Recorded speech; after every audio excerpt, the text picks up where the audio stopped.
안녕하세요. 부동산을 보는 눈 리얼아이 박감사입니다. 거래 실종 상황이 장기화되고 있고 이제 하락 거래가 나타나기 시작을 했습니다. 이러다 보니까 계속 오른다고 주장하시던 분들 좀 민망한 상황이 됐죠. 이러한 상황에서도 계속 오른다고 이야기해야 하니까 요즘은 양극화 얘기를 많이 합니다. 강북은 떨어져도 강남은 끄떡없다. 뭐 이런 얘기죠. 꼭지점 신호를 보이고 있는 강북대 신고가 행진을 보이고 있는 강남이라고. 강북은 매수세가 실종돼서 호가를 낮춘 급매물이 거래가 되고 실거래가 하락 움직임이 뚜렷한데, 강남 같은 경우는 기존 가격보다 오히려 더 몇 억씩 높게 거래되는 신고가 경신이 계속되고 있다. 그래서 양극화가 두드러지고 있는 시장이라고 이야기를 합니다. 거래가 안 돼도 똘똘한 한 채다 이렇게 얘기하면서 이제 강남 입성은 끝났다 이런 얘기하면서 불안감을 자극을 하죠. 실상을 얘기하면 그나마 강북 같은 경우는 가격을 낮추면 살 사람이라도 있지만, 지금 강남에서 얘기하는 수십억의 아파트를 척척 사줄 사람은 더 없기 때문에 오히려 거래가 안 되는 거라고 볼 수 있어요. 10억 초과 아파트에 대한 대출이 금지되면서 고가 아파트 시장의 거래는 완전히 얼어붙었습니다. 대신 대출이 가능한 지역의 아파트들이 가격이 올라가면서 이마저도 못 사면 영영 내 집 마련 못하겠다고 불안감을 느낀 사람들이 뛰어들면서 거래량이 터졌다가 이제 거래가 다 사라졌습니다. 계속 가격을 올리고 싶어도 시장에 참여하는 사람들이 사줄 능력이 안 되기 때문에 거래가 안 되고 있어요. 그런데도 양극화 이야기하는 이유, 상방이 뚫려 있다고 이야기하고 싶은 겁니다. 일시적으로 가격은 하락할 수 있지만 지금 이렇게 똘똘한 한 채들은 계속 올라가고 있으니까 우상향할 거니까 절대 흔들리지 말라고 희망을 심어주는 것과 같아요.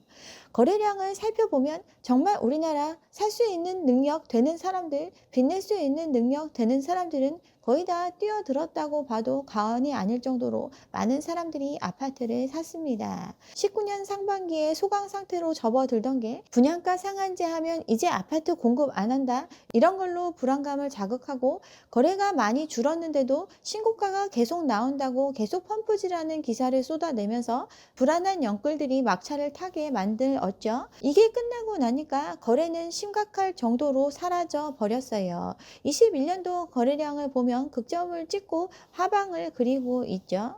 현저히 줄어든 거래량 속에 계속 신고가 경신이라는 기사는 쏟아져 왔습니다. 이런 말로 시장을 견인해 왔다고 볼 수 있어요. 꾸준히 4년간 우려먹던 신고가 경신 기사를 통해서 정말 많은 아파트를 팔아치웠고 수많은 사람들이 빚을 지게 만들었습니다. 근데 이 거래가 실제로 믿을 수 없는 거래가였죠.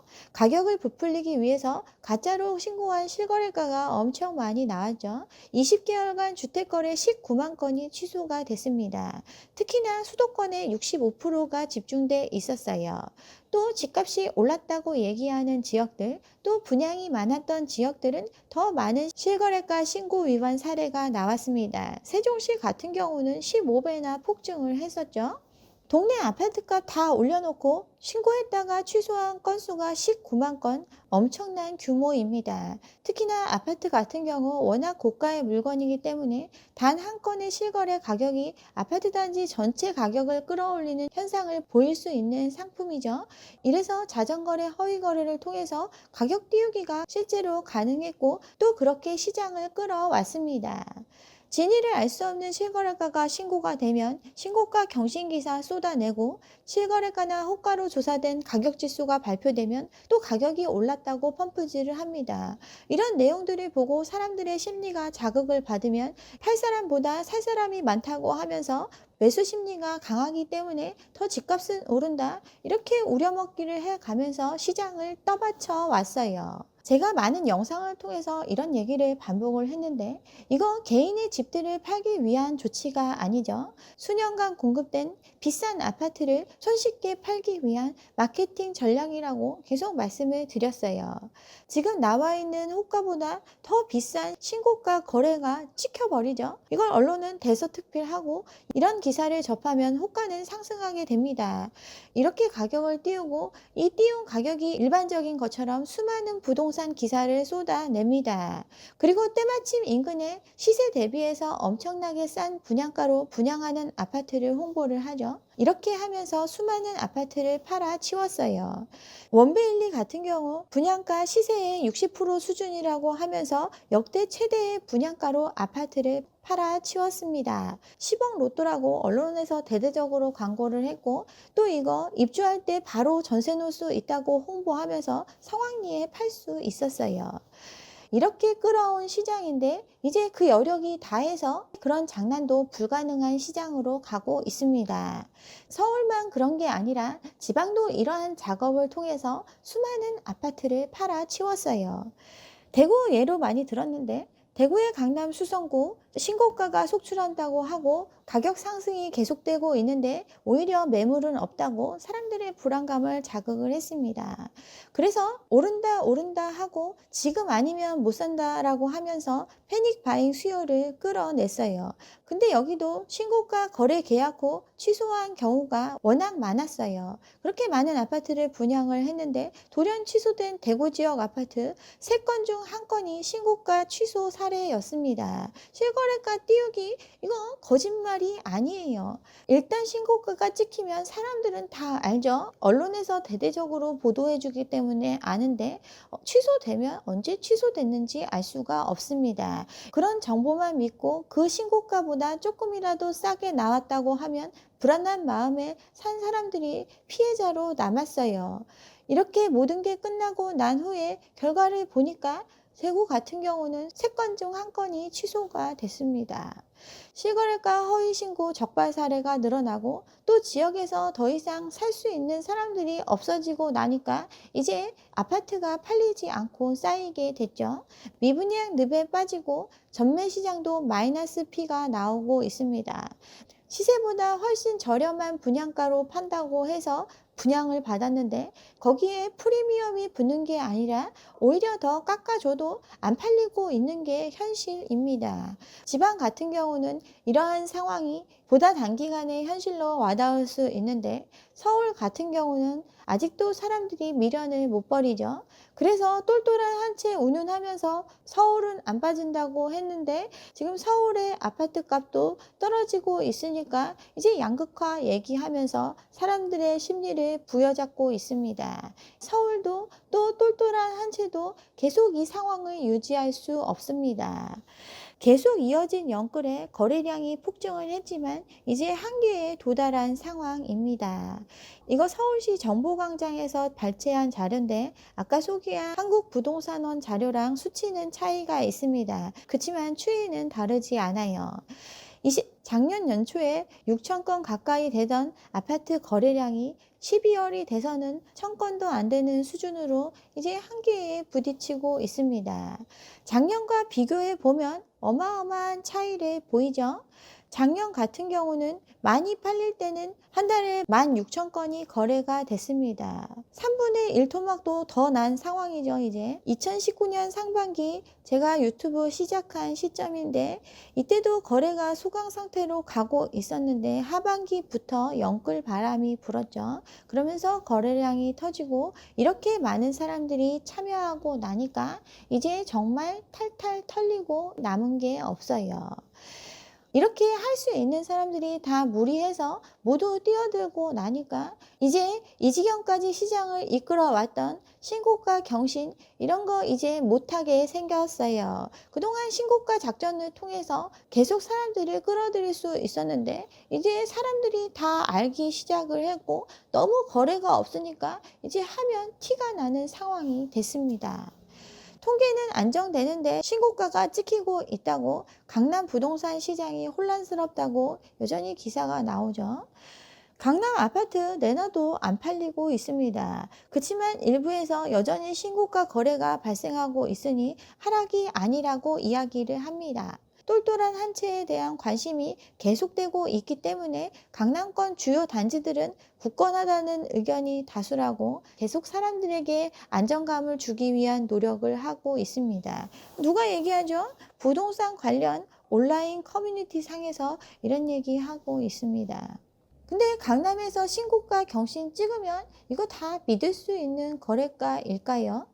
아리팍 같은 경우 가격을 선도하는 단지로 정말 수년간 우려먹고 있는 단지인데, 여기 평당 1억에 바뀐 아파트, 이거 등기부를 다 확인을 했습니다. 2020년 1월부터 21년 4월까지 근 1년 반 동안 거래된 게 총 22건입니다. 근데 그 중에 등기가 안 된 게 5건이나 있었어요. 등기가 안 됐다는 거, 그 거래가 믿을 수가 없다는 건데, 이렇게 신고가로 팔렸다는 아파트가 아직 등기도 안 된 게 20% 가까이 됩니다. 평당 1억이 네 집 내 이름처럼 느껴지고 이제 뭐 다 비싸도 아무렇지 않게 느끼고 있는데, 평당 1억을 만들기 위해서 수년간 노력해 왔습니다. 18년도 기사죠.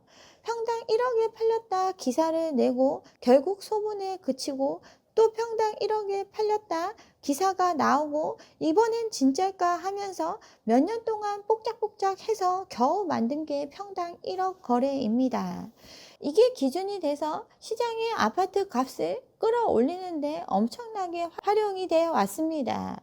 이제 거래가 소강 상태로 가고 있지만 아직도 강남권에는 또 분양해야 되는 아파트들이 많이 있습니다. 집 한 채를 수십억 넘게 팔아야 하는 수많은 물량이 대기하고 있어요. 최근에 아리팍 45억 찍었다고 기사 나왔죠. 이것도 한 달 넘게 실거래가 신고가 없어서 의심을 받다가 진짜였다라고 기사가 나왔습니다. 수십억짜리 아파트를 많이 팔아야 되는 입장이라면 이렇게 높은 실거래가를 통해서 수십억의 이익을 얻을 수 있다면 이런 거 당연히 적극적으로 하게 되겠죠. 이렇게 해왔는데 이제 이거 다 단속하고 더 들여다보겠다고 정부는 의지를 밝히고 있습니다. 고가주택 매입에 대해서 집중 조사하겠다고 밝혔죠. 올해 상반기 같은 경우 고가주택 매입과 친인척 등 특수관계인에게 아파트 등 부동산을 직거래하는 사례를 집중 조사하겠다고 발표를 했습니다. 4대 교란 행위 중에 하나죠. 대출 하나도 안 되는 상태에서 수십억의 아파트를 척척 살 수 있다? 이거 당연히 조사해 볼 만합니다. 고가주택의 거래에 대해서 면밀히 들여다볼 상황이고, 이제 예전만큼 자유롭게 이걸 하기 힘든 상황이 됐어요. 가장매매 허위 효과로 시세를 조작하고 허위 계약을 통해서 불법 중개 교란을 하는 행위들, 이게 문제가 됐었고, 부동산 때문에 정권 놓게 생긴 정부는 이거 눈이 벌겋게 들여다보고 있습니다. 이렇게 하니까 신고 해제 거래 건수가 8월에 119건에서 11월에 36건으로 감소를 했죠. 대놓고 해오던 일들을 못하게 되는 상황이 됐어요. 그나마 시장을 지탱할 수 있게 했던 신고가 경신, 이제 이것도 못하게 생겼습니다. 이러니 강남도 하락 거래가 나오고 있어요. 대치동 3억이 뚝 떨어졌죠. 하남 대전도 집값이 꺾이고 내림세가 전국으로 확산되고 있습니다. 강남 3구에 하락 거래가 속출하고 있어요.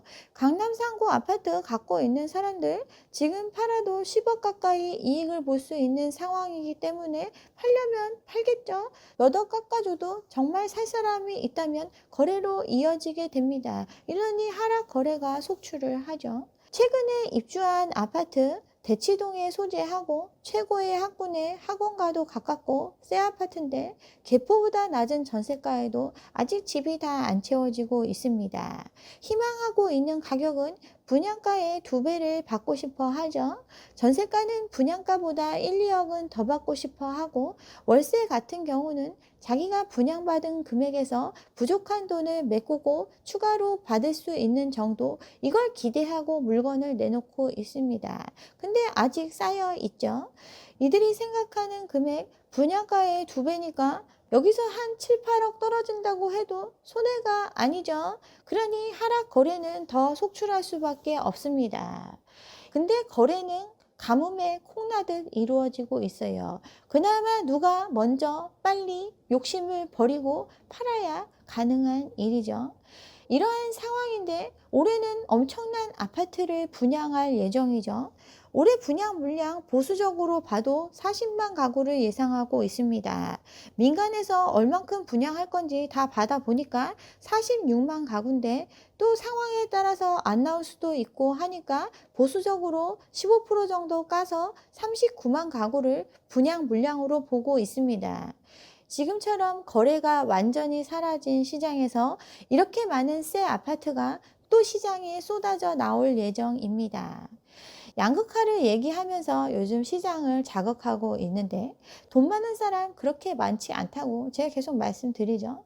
물론 개인의 능력으로 엄청난 부를 축적해서 한 100억 모았는데 그중에 40억짜리 아파트 사는 사람 있을 수 있습니다. 그치만 극소수죠. 또 그나마도 현미경처럼 세세하게 들여다볼 정부의 시선을 통과할 수 있을 정도로 당당해야만 살 수 있습니다. 근데 이런 사람 흔하지 않아요. 그러니 거래가 불가능한 거죠. 연봉 15억 넘는 사람, 주거비 30억 쓰는 거 맥스라고 생각하는 게 현실이죠. 부담스러워하는 건 똑같은 상황입니다. 근데 서울 강남의 아파트 웬만하면 다 30억, 40억, 뭐 50억 얘기하고 있죠.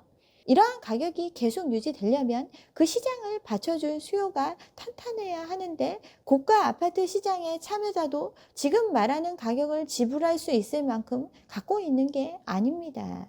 부담스러운 건 똑같아요. 예전에 버블7 지역 아파트 값이 하락하는 시점에 가장 많은 하락을 겪었습니다. 가장 뜨겁고 가장 많이 오른 곳이 또 조정의 순간에는 그만큼 조정을 겪을 수 있어요. 오히려 고가 아파트 같은 경우는 시장 참여자가 더 한정이 돼서 가격을 낮춘다고 해서 쉽게 팔리는 물건이 아닙니다. 그냥 어찌 보면 희망회로 돌리는 것과 같아요. 어떤 댓글을 보니까 제가 무주택자들한테 뭐 희망을 주기 위해서 이러한 영상을 하고 있다, 뭐 이런 댓글을 쓰신 분들이 있는데, 제가 이런 얘기 하는 이유 사실이 그렇기 때문에 이런 얘기 하고 있는 겁니다. 제발 좀 저한테 뭐라고 하지 않으셨으면 좋겠어요. 네, 여기까지 오늘 준비한 내용이고요. 오늘 제 영상이 좋았다면 좋아요와 구독 잊지 마시고 다음 영상도 함께 해주시기 바랍니다. 감사합니다.